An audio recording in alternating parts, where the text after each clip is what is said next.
দাদা একটা ফোন করবো। করুন।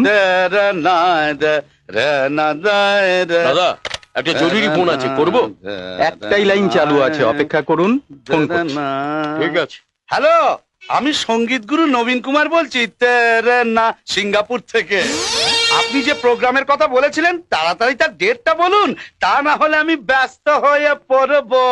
ঠিক আছে, আমি আমার লোকেদের জিজ্ঞেস করে বলবো। আজ আমি আবার সিঙ্গাপুর থেকে মালয়েশিয়া যাব প্লেনে, আর ওখানে 1 সপ্তাহ থাকবো, প্রোগ্রাম আছে।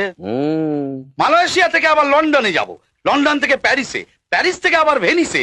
অবশ্য আপনি যদি বলেন তাহলে আমি আবার কলকাতায় ফিরে আসতে পারি, তা না হলে আবার 45 দিন ওয়ার্ল্ড ট্যুরে লেগে যাবে।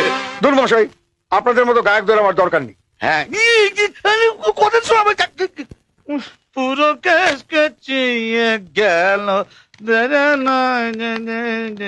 হ্যালো, আমি বিশ্বনাথ বলছি, আমেরিকা থেকে।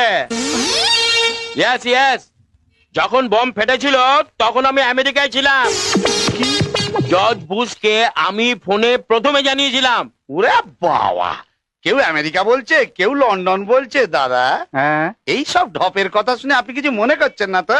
দূর দূর, হ্যাঁ। আমি কেন মনে করতে যাব? হ্যাঁ। গত 10 বছর ধরে এই একই ঢপবাজির কথা শুনে আসছি।